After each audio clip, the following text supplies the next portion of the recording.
Hey there, Sean and Drake here, back with part 2 of our special series on the traditional Chinese weapons. All right, feet together, step out. All right, today we're going to talk about the long weapons, the Chinese long weapons. And so those fall mainly into a couple categories. You have your staff, you have your spear, and then you have your halberds. All right, so let's start with the staff. That's what everybody thinks of as kind of the most kung fu-y weapon. And again, that's only recently, like with the popularity of the Shaolin and supposedly the Buddhist monks, they use a staff so they wouldn't kill people. So they just use like metal stabs and smash their skulls. It's good bedtime reading.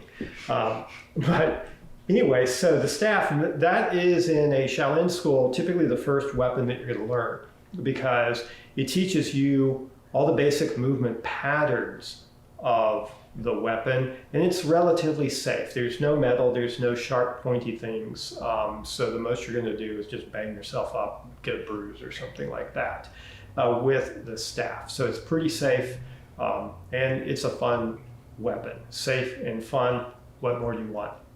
But the thing is that the long weapon and the short weapon, in fact, all the weapons, they have similar patterns. If you look at them, they can go down, they can go up, they can go side to side, they can go at an angle, they can poke. There's a few other things they can do, but I mean, that's really it. And if you look at your empty hand, that's essentially true for empty hand techniques as well.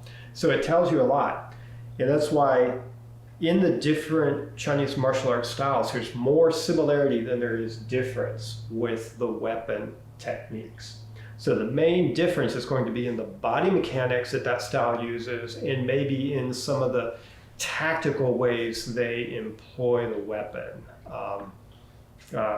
Maybe more indirect, but that's as much a function of the weapon as it is a function of the style too. So things start to look a lot more similar.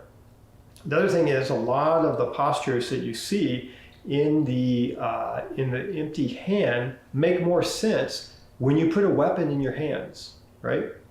So if I do this posture, you might be like, oh, that's kind of weird. What's the application? But if I were to pick up a staff and do this, it would make more sense, right?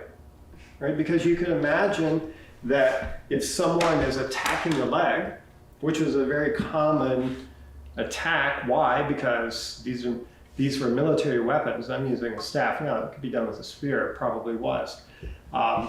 You would attack the legs. They had less armor. You attack the body. That's the most heavily armored part. You attack the legs. So I have to lift that leg and deflect. And then the next movement would be my counter, hopefully. So we start with the staff.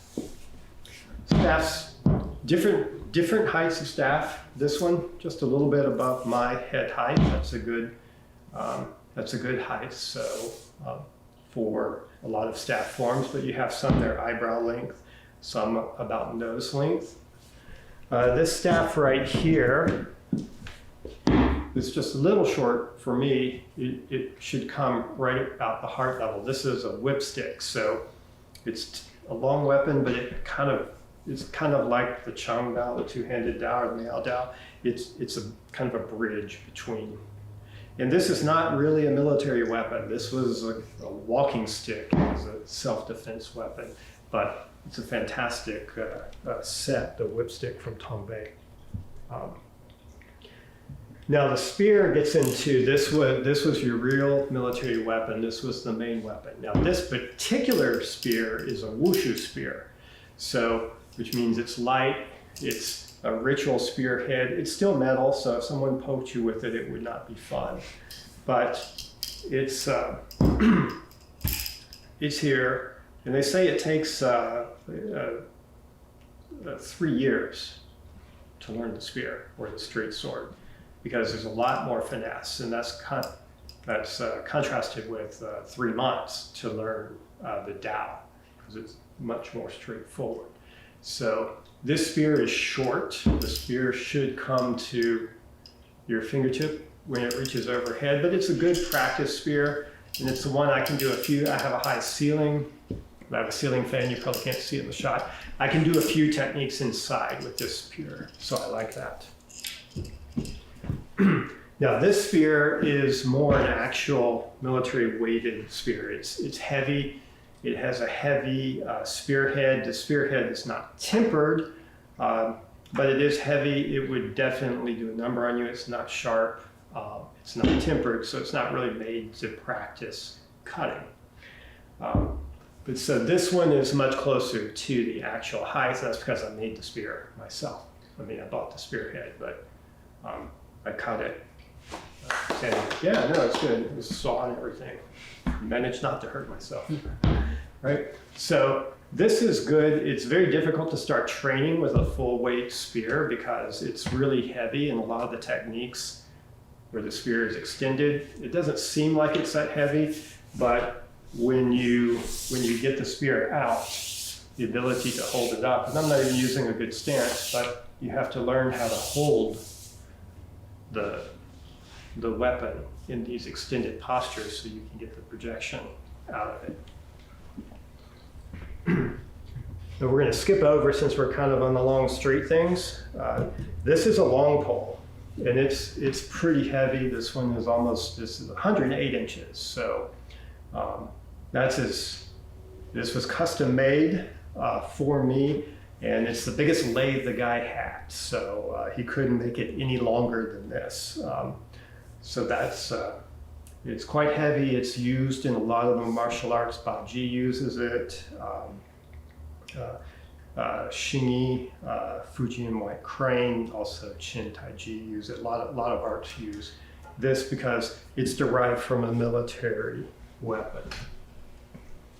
All right, and then finally here we have, this is a Guan Dao, or a Halberd in the West, has a nice little dragon. This is, it's not a fighting weapon, but it's close to the weight of a fighting weapon. And it has a Dao blade here, but the long handle.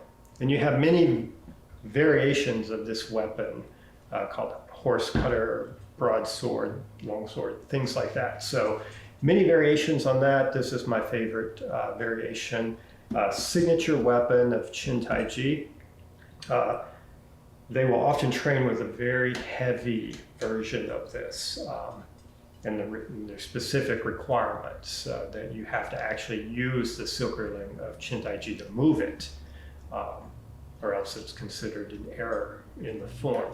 So these are a few of the long weapons. They had a lot more, but these are the major ones. So,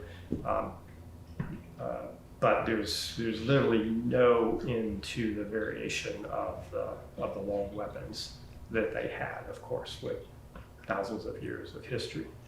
All right, any questions?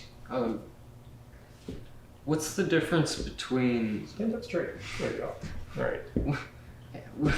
What's the difference between the long pole and the spear?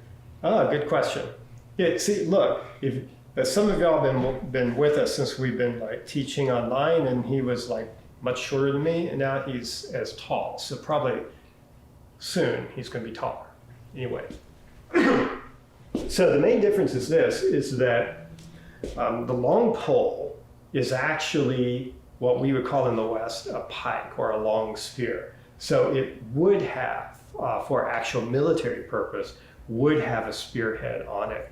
For training, the spearhead is usually removed. And especially if you're doing two-person work, it's a lot safer to do that. So that's the main difference, is that, so it's used more like a spear than a staff.